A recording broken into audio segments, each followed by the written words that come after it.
Selamat datang di acara Dep Talk di TCL YouTube channel. Saya Faria Stuti sebagai host. Topik kita pagi ini adalah tentang pendidikan di daerah pedalaman dan perbatasan. Topik kita kali ini dalam rangka Hari Pendidikan Nasional. Jadi kita bisa membayangkan bahwa pendidikan itu di Indonesia masih sangat bervariasi kondisinya. Jadi dalam kesempatan kali ini kita akan mendengar kondisi tentang pendidikan di pedalaman dan di perbatasan.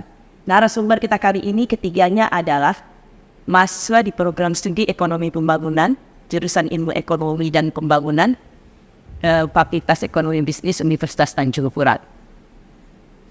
Narasumber yang pertama yaitu Marta Meli Halita dari Kabupaten Sekadau, Acong dari Kabupaten Kapuas Hulu yang merupakan kabupaten perbatasan, dan Akbar Ferdinand berasal dari Kabupaten Sintang dan ada perbatasan tradisionalnya. Ya. Jadi kalau perbatasan tradisional ini adalah hanya diperuntukkan oleh penduduk setempat, ya, di mana mereka bisa lintas batas itu ke Malaysia dengan menggunakan pas lintas batas. Sedangkan untuk Acong kebetulan lokasinya itu adalah dekat PLBN Badau. Jadi selain bisa menggunakan pas lintas batas bagi penduduk setempat, juga bisa menggunakan paspor. Ya. Baik, kita mulai dulu dari Acong.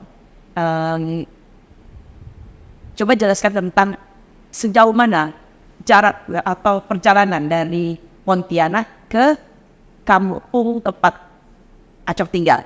Nanti juga diikuti oleh Akbar dan Marta, ya. Silakan Acong. Yes.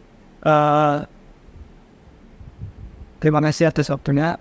Untuk sejauh ini perjalanan yang saya tempuh menggunakan motor yaitu jaraknya kurang lebih 16 jam kalau menggunakan 16 jam. Ya. Dari Pontianak ke Putus Siba. Kalau ke Putus Sibanya itu 12 jam, Bu. 12 jam. Kalau ke kampung itu 16 jam dengan kondisi jalannya ke Putus Siba itu bagus, Bu. Dari masuk ke pedalaman atau desa tempat saya tinggal itu jalannya itu masih tanah dan batu. 4 jam dia, ya. Baik. Kalau ini Akbar bagaimana? Perjalanan menuju ke Kapur. Kalau saya itu kurang lebih sekitar 18 atau 20 jam. 18 sampai 20 jam, ya. Ya, itu pun kalau dihitung sekali jalan, Bu. Tapi kita kadang nggak mampu untuk sekali jalan, pasti ada singgahnya dulu. Ya. Kalau dari Pontianak ke Sintang sendiri itu sekitar 6 jam atau 8 jam lah. 8 jam kalau santai. 8 jam berarti terus dari Sintang menuju kampung. Sintang menuju kampung, kalau jalan bagus bisa 5 jam. Maksud jalan bagus itu gimana? Jalan bagus itu kalau jalan kering, Bu, ada hujan. Oke, jalan kering. Itu jalannya tanah, ya? Jalannya tanah, terus kita lewat sawit-sawit gitu kan, Bu. Oke. Perusahaan-perusahaan. Kadang juga bisa juga kadang bermalam di jalan kalau dulu. Menuju kampung itu? Bisa, kalau jalannya jelek bisa kita malam di jalan kadang. Jadi jalan jelek itu maksudnya musim hujan misalnya gitu, ya? Musim hujan, amblas di jalan, nggak mampu. Nunggunya besok atau singgah di kampung yang paling dekat dari situ.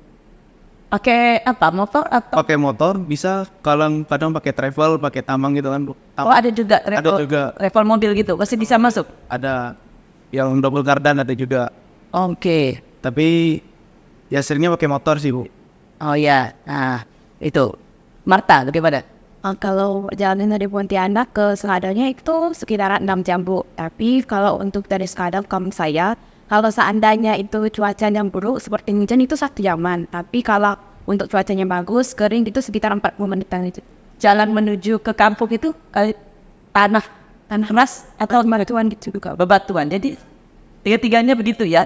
Jadi jalan utamanya bagus, ya, dari Pontianak ke tempat itulah.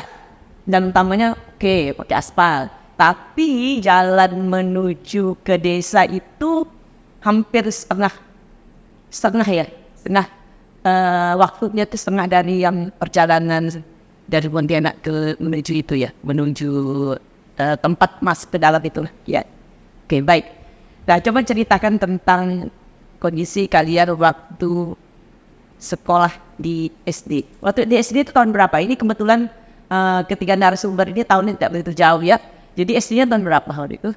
Kalau saya itu tahun waktu SD-nya 2008. 2008, 2009 berarti ya? 2009, 2009. Jadi cuma beda 1 tahun. Bayangkan ya, tahun 2008, 2009. Bagaimana kondisinya? Nah, kita dengar dari narasumber ini. Acok, silakan. Kondisi di sekolah saya pada saat saya bersekolah di 2009 itu tuh fasilitasnya belum memadai. Contohnya tuh seperti kursi ruangan belajar tuh masih disekat pakai triptek tuh. Jadi dan gurunya juga ngajar tuh kadang cuma 1 orang aja, 2 kelas. Jadi kan itu tuh dipisah dari triptek, dan triptek itu mata pelajarannya tuh sama. Contohnya kelas 1 dengan kelas 2 itu disekat menggunakan triptek. Jadi contohnya mata pelajaran matematika itu mereka tuh belajarnya kelas 1 kelas 2 itu sama tingkatannya. Jadi tidak ada beda ya? Iya. Atau pelajarannya sama? Itu sampai kelas berapa ada yang sama-sama gitu? Itu tuh sampai kelas 4 biasanya Bu. 1, 2 materi sama. Iya. Terus 3, 4 materi sama gitu ya? Enggak? Nanti 5, 6 itu tuh kadang udah berbeda Bu. Oke. Jadi harus meloncat ya materinya ya, karena sama tadi. Jadi guru ngomong di kelas sebelah, tapi kedengaran juga di kelas yang lain. Satu kelas berapa orang? Lanjut. Satu kelas tuh paling banyak itu tuh 7 atau 8. 7 atau 8. Itu penduduk desa situ ya? Itu tuh ada dari desa lain juga Bu. Yang berdekatan? Iya berdekatan. Mereka tuh sekolah ke kampung kami. Dulunya mereka sekolah tuh kelas 1 sampai kelas 3 aja Bu di kampung gitu kan. Akhirnya lanjutkan kelas 4, kelas 5, kelas 6-nya tuh ke kampung kami. Karena di tempatnya tidak ada tuh gimana? Nggak ada Bu. Karena nggak ada. Biasanya dia tuh cuma kelas 1 sampai kelas 3 aja gitu di kampung dia. Oke. Gurunya bagaimana? Cukup? Udah cukup tadi ya satu guru dua gitu ya? Iya. Ada 12. Tetapi gurunya itu guru kontrak dulu Bu. Guru kontrak, oke. Ada juga gurunya di situ ada 2 orang, tapi ada juga guru kontrak. Biasanya tuh mereka berbagi Bu. Ya, mana baginya? Itu tuh kalau 1 orang nanti ngajar di kelas 5, kelas 6, selebihnya tuh di kelas 1, kelas 2 itu digabung, kelas 3, kelas 4 tuh ada gurunya juga digabung. Digabung ya, bukan tetap ada mata pelajarannya ya, cuma digabung gitu ya. Iya. Oke. Terus gurunya itu kontrak karena di pembatasannya ada bantuan yang lain juga? Bantuan untuk sekarang itu Bantuan guru. ya dari pihak TNI Bu. Tahun 2017-18 itu kan sudah tidak ada lagi guru kontrak dulu. Oke. Biasanya tuh dibantu oleh pos TNI yang berdekatan dengan kampung kami, yaitu pos Telawi. Waktu kamu sekolah itu SD itu sudah berapa tahun berdiri? Itu kurang lebih 20 tahun lebih Bu. Jadi waktu kamu sekolah SD itu SD-nya sudah 20 tahun. Iya. Tapi kondisinya masih seperti itu ya. Iya. Nah, jadi biar yang lain itu mendengar bahwa di perbatasan itu bukan yang jalan nyamuk sebagus itu ya. Ya di sini ternyata ya kondisi seperti itu. Nah, bagaimana Akbar? Kalau saya sendiri kebetulan kan saya SD-nya di kecamatan ya Bu ya. Di situ bisa dibilang mendingan lah. Guru-gurunya lumayan banyak, tapi kebanyakan guru-gurunya itu kontrak. Terus dia ngajar tidak sesuai jurusannya kadang. Misalnya apa misalnya? Misalnya kadang yang berolahraga tiba-tiba ngajar bahasa atau sebaliknya gitu. Biasanya kayak gitu. Karena jurusannya yang kurang Bu. Tapi guru-gurunya bisa dibilang Cukup. lebih. Kalau Acok tadi ada enggak yang beda-beda bukan bidangnya begitu? Ada Bu. Ada itu tuh di kalangan saya tuh ada yang lulusan bahasa Indonesia ngajar juga bahasa Inggris itu. Wah, itu apalagi bagaimana sekarang ya kalau menteri mewajibkan pakai bahasa Inggris ya, bahasa Indonesia aja kita kalah kabut gitu itu kayak bahasa Inggris. Oke. Ya Akbar agak lumayan ya berada posisi dia di situ. Kemudian ini Marta gimana? Kalau di sana mengenai fasilitas sekolahnya itu kurang lebih tadi sama dengan Ajeng ya. Untuk segala kursinya, mejanya. Oh ya kursinya tadi gimana tuh kursinya? Tadi kan dindingnya bisa dikasih apa tadi? Mungkin tidak penuh ya, tidak penuh kali. Dan tempat duduknya? Tempat duduknya itu kursi panjang, Panjang. Mejanya panjang juga nih. ya, Jadi satu itu berapa orang tuh satu deret itu? bisa 2 atau 3 peserta. Oke, Marta gimana? Seperti itu juga. Ya, Gurunya gimana? gurunya itu cukup Bu, cuman tadi ada beberapa guru yang misalnya ngajarnya nggak sesuai sama jurusannya Bu. Kayaknya dia lulusan olahraga, tapi di situ ngajarnya pendidikan kewarganegaraan. Oke. Nah, kalau di tempat Marta ini, kalau tadi Acung umur sekolahnya udah 20 tahun ya waktu sekolah. Kalau tempat Marta berapa? Kurang lebih sama Bu, soalnya juga bapak saya juga SD-nya juga di situ. Wah, bayangkan dia dalam puluhan tahun kondisinya masih seperti itu gitu kan? Nah, itu di pedalaman lah ya kita sebut seperti itu ya. Nah, kalau Akbar mungkin agak gimana Akbar? Kondisi di walaupun di ibu kota kecamatan itu kondisinya gimana Pak Dit? Kurang lebih sebenarnya, cuma ya untuk guru-guru mendingan. Untuk fasilitas sebenarnya kurang lebih kita kursi juga ada yang panjang, masih kursi kayu segala macam, ruangan sekat-sekat juga Gitu. cuma bangunannya memang agak lebih banyak gitu Bu, daripada yang di desa. Agak lebih banyak atau lebih bagus? Lebih bagus juga. Lebih bagus juga dibilang enggak juga sih Bu. Kalau lebih banyak mungkin Lebih ya, banyak tuh maksudnya ada jumlah kelasnya tuh. ya cukup banyak gitu Bu. Biasanya satu angkatan itu bisa ada 2 kelas AB gitu Bu. Satu kelas sekitar belasan orang. Berarti belasan orang. Kalau tempat Marta berapa satu kelas? Belasan orang sih. Belasan. Jadi cuma satu kelas aja ya, satu angkatan. Satu kelas seperti itu ya. Oke, jadi nah kemudian waktu kalian SD itu ujian apa? Nasional, lokal? Coba jelaskan. Mulai dari Marta. Angkatan saya kemarin tuh ujian nasional Bu, jadi Ya. pas waktu ujian kita harus pergi ke kecamatannya gitu Bu. Sekolah kayak apa itu? Ke sekolah di kecamatan gitu ya? Kalau sana tuh kita dijemput pakai mobil pick up gitu Bu. Ya, terus kita penginapan di rumah guru. Ya. Jadi nanti pas di sananya dari penginapan tersebut ke sekolahnya buat ujian itu jalan kaki sama ramai-ramai gitu Bu. Oh ya, berarti udah dekat lah kalau gitu kan. Tapi kalau dari tempat dari sekolah dan desa kalian ke sekolahnya tempat ujian itu desanya lah ya. Berarti dijemput begitu. Ya. Berapa jauh perjalanan? Kalau dihitung jarak itu 8 km gitu. 40 menit naik itu. Lumayan jauh loh kalau gitu ya. Kalau Acung gimana? Sekolah ujiannya? Kalau saya ujiannya itu ujian nasional dulu Bu. Itu tuh saya dengan teman-teman ke kecamatan Bu. Ya, Menggunakan kendaraan ini pick up juga sama dengan Kak Marta tadi bilang.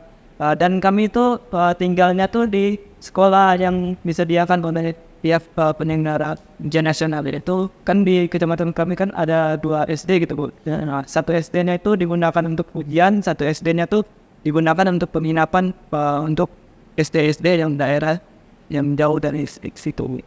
Nah kalau Akbar? Kalau saya karena saya di kecamatan, di tempat saya malah tempat kumpulnya dari desa-desa itu. Oke. Itu tuh lumayan banyak desanya, ada sekitar 10-an atau 8 gitu Bu, dari desa-desa. Kurang lebih kayak punya Acung, nanti kawan-kawan yang dari desa lain itu ada yang nginap di sekolah, di level sekolah gitu. Untuk Jadi ujian. ya oke ya. Jadi kalau begitu kebijakan membuat sekarang ya tidak ada ujian nasional di tingkat SD itu cukup membantu lah ya untuk daerah pedalaman ya. Oke, sekarang kan tahu kondisi sekarang sekolah itu bagaimana? Mulai Acok. Kalau kondisinya sekarang itu lumayan memadai gitu. Memadai dalam arti Dalam artian kursinya yang dulunya bertiga sekarang tuh sendiri. Ya, yang ngajar itu lumayan ramai sekarang Bu. Itu tuh yang ngajar tuh dari penduduk-penduduk di wilayah tersebut. Jadi kan nggak ada guru kontrak, dan kalaupun kekurangan guru biasanya tuh pihak TNI yang membantu. Jadi gurunya sekarang PNS atau gimana? Masih honor. Oh honor. Kalau apa beda kontrak dengan honor tuh? Nah, Kalau kontrak biasanya tuh dia dikontrak 1-2 tahun. Kalau honor tuh biasanya tuh sepanjang dia mau dan kepala sekolahnya yang anakan. Oke, hanya beda itu ya. Tapi bayar tetap berbasis honor kan? Iya. Tetap honor. Guru yang tetapnya ada nggak, guru yang udah PNS itu?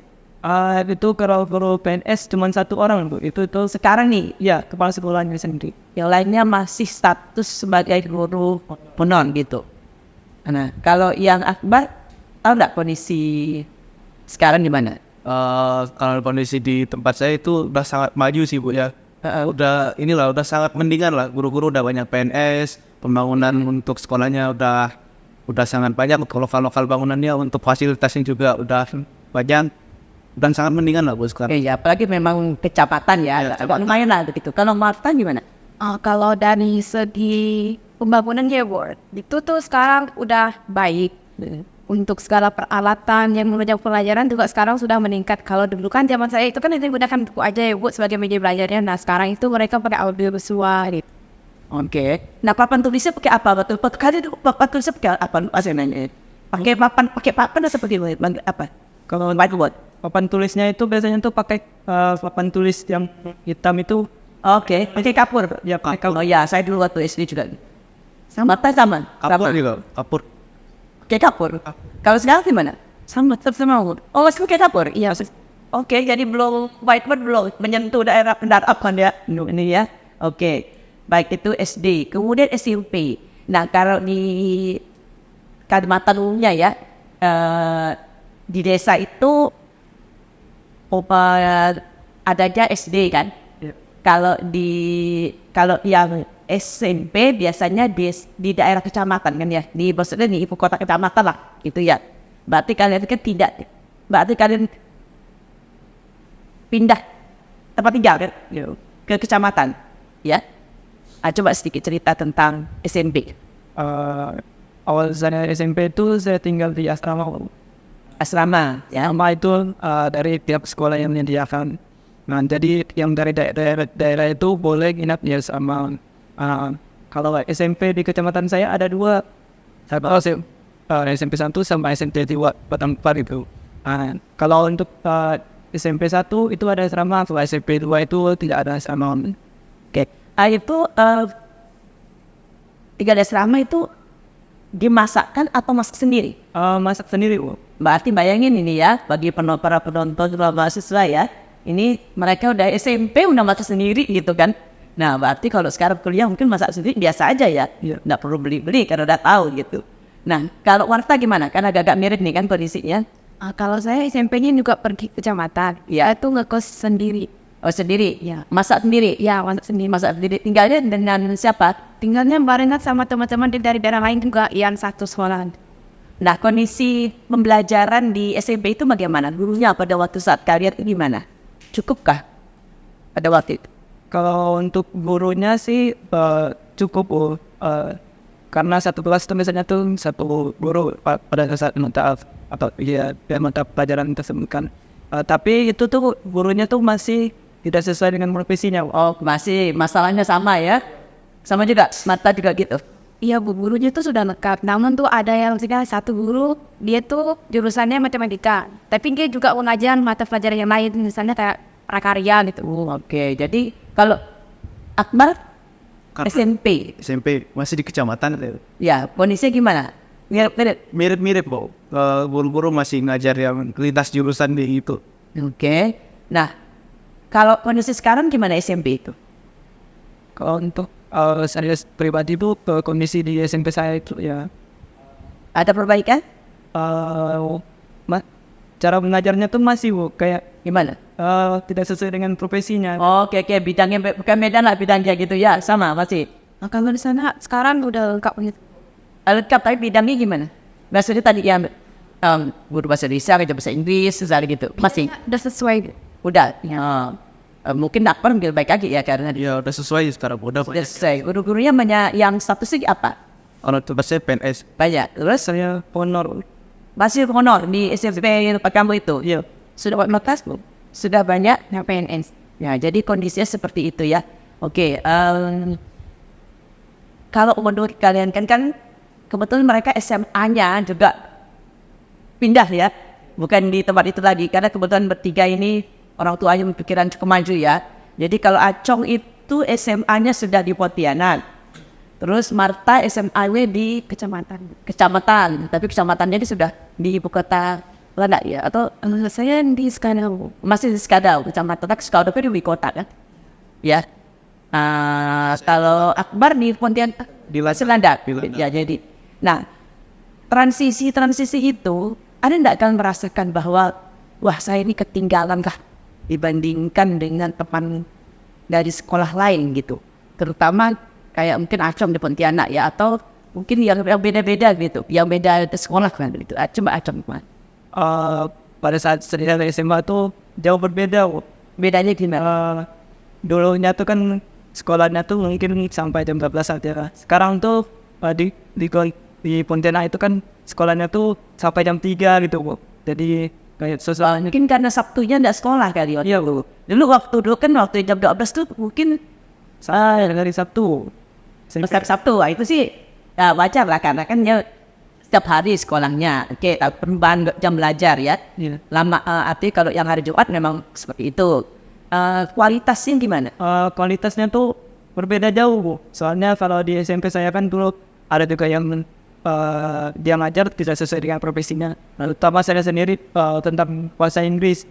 Tiba-tiba teman saya udah selesai ngajar belajar kosakata, saya tuh masih belajar kosakata di SMA itu. Karena SD SMP-nya tuh gurunya yang ngajar tuh tidak sesuai dengan profesinya. Jadi harus bekerja ekstra keras mengejar ketinggalan kan? Nah, kalau Marta gimana? Kalau saya tuh Bu yang terasa perubahannya tuh pas saya masih SD ke SMP-nya. Karena kan kebetulan yang SD saya itu nggak ada yang mata pelajaran bahasa Inggris ya Bu. Jadi kan baru dapatnya pas SMP. Nah, Sama juga saya juga. SMP itu kayak ketinggalan gitu Bu. Kayak Tapi yang lain-lain gimana? yang lain-lain itu sekolahnya Udah dari SD? Iya Bu. Oh gitu. Jadi kalau kamu tuh memang SD harusnya ada bahasa Inggris, tapi tidak ada di desa itu. Iya. Ada di mana? Jadi tuh kok ngerasa tertinggal banget Bu. Pas semester 1 itu sangat nilainya tuh jauh banget ketinggalan dari teman-teman yang asalnya memang SD-nya di kecamatan nih. Oke. Wah kalau Akbar mungkin kan nggak terlalu ini ya terasa ya. Terasa sih Bu. Apa Terasa yang di bagian ini informatika TIK kalau dulu ya. Oke. Pokok ada ini mata pelajaran TIK itu tuh belajar teknologi kita kan kayak komputer gitu. Kan di tempat saya dulu di kecamatan ada fasilitasnya, cuma nggak dipakai waktu di SMP-nya. Ada dipakai kenapa Bu? Nggak dipakai, saya juga kurang tahu Bu. Berapa lama ada dipakainya? Jadi barang itu ada di sekolah, Ada di sekolah, tapi tidak dipakai. tidak dipakai. Kayaknya ke saya kelas 11 Bu. Saya kelas 11, kelas 3 saya kelas 2 SMP. Itu udah ada barangnya. Gak ada barangnya, oke, tapi tidak dipakai. Tidak dipakai. Apa karena listrik? Bisa jadi karena listrik juga Bu. Tapi Karena ada genset nggak buat itu? ada, cuma jarang dipakai juga Bu. Jarang dipakai. Pakainya kapan tuh? Nggak pernah sih Bu. Saya selama sekolah nggak Udah pernah. Padahal lihat barang itu ada berapa jumlah komputer waktu itu? Ada belasan ya Bu untuk satu kelas. Waduh, bayangkan ya, ini juga perlu perhatian pemerintah ya bahwa segala sesuatu itu belum tentu juga dipakai. Mungkin ada hal lain yang menyebabkan, mungkin kalau dipakai sekaligus mungkin tidak cukup kan listriknya atau bagaimana, tapi ya jadi hal-hal yang perlu diperhatikan lah gitu ya. Oke, sekarang kalian ini sudah mahasiswa. Oke, kalau Acom sekolahnya di Pontianak ya. Nah sekarang Akbar dan Marta kan sekolahnya tidak di Pontianak. Kira-kira ada enggak merasa ketinggalan dibandingkan dengan teman-teman yang dari Pontianak dengan kuliah di Untan ini? Coba, ada enggak merasa, waduh, kok saya kayak dulu tuh kok masih kurang ininya gitu, kurang dasarnya gitu, sehingga saya harus belajar ekstra keras lah untuk supaya saya belajar gitu. Atau sama aja, coba, jelaskan. Kalau saya sih ngerasa sama aja sih Bu. Sama. Iya Bu. Mbak, Kalau saya kalau pas kuliah sama pas SMA aja yang beda Bu, sangat beda. yang terasa tuh ya, Rasanya pas beda. dari Karena SMP ke SMA gitu. ya, karena dari kecamatan ke kabupaten ya Bu ya. Oh, kecamatan kabupaten. Itu sangat beda Bu rasanya. Tapi kabupaten ke ibu kota provinsi Nggak terlalu tidak terlalu begitu ya. Kalau Marta juga tidak merasa seperti itu. Ya. Oke, sekarang kalau kalian ke depannya lah ya, usulan kalian lah kepada pemerintah. Kalau di yang SD, terutama di SD, karena SD itu kan pendidikan dasar ya. SD, SMP itu wajib dah, wajib. Wajib tuh bukan berarti sekedar pernah belajar, tapi kualitasnya juga harus ditingkatkan ya. Sebab kalau tidak kan nanti ya bisa berpengaruh terhadap kualitas pembelajaran pada level selanjutnya. Itu bagaimana? Atau sebelum itu gini, ada masalah enggak yang putus sekolah? Itu penting, putus sekolah. Ada enggak? Waktu SD itu bayar ya putus sekolah? Kalau tempat saya itu masih lanjut semua ke kecamatan untuk SMP. Oh masih lanjut semua. SD ke SMP ada semua. Ya. SMP ke SMA? Kalau SMP ke SMA itu ada yang putus sekolah karena kemungkinan hamil di luar nikah atau biasanya tuh masalah ekonomi juga untuk keluarganya itu tidak mampu menyekolahkan ke tingkat SMA gitu Bu, karena kadang tuh dari kampung itu biasanya tuh memerlukan tempat tinggal segala macamnya. Kalau bayar enggak waktu SD, SMP bayar enggak? Kalau uang sekolah kami tidak bayar Bu. Tidak bayar ya? Oke, tapi perlu tempat tinggal ya? Iya. Oke, terus kalau Akbar bagaimana? Ada teman-teman seangkatan tuh ada yang putus sekolah enggak? Kebetulan kalau di angkatan saya lumayan banyak Bu, ya, terutama yang SMP yang hamil duluan gitu Bu. Yang SD juga ada mana satu orang saya kenal. Jadi kasus hamil duluan ini Ya. Di desa, pada di kecamatan, di desa, masalahnya itu ya? Ya itu sebenarnya cukup sering sih Bu didengar desas-desusnya kalau di daerah desa kecamatan gitu. Gitu? Iya. Mata? Nggak ada Bu. Tidak ada juga, tidak ada itu ya. Nah, yang hamil duluan menurut kalian itu apa mereka tuh pacaran berlebihan atau bagaimana ya?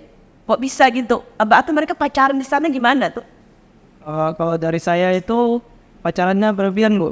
Sepertinya pada zaman pas ke SMP saya itu dulu ada band-band gitu Bu. Kadang mereka tuh keluarnya tuh malam-malam sampai jam 1 gitu. Segitu? Iya, karena nonton band gitu Bu. Nanti tuh pas nonton band tuh ya saya pacarannya tuh berlebihan. Oke. Kadang juga mereka tuh nonton band serius tapi jalan-jalan. Oke. Ini Pak Akbar? Ya kurang lebih sih. Seperti itu? Ada. Ya.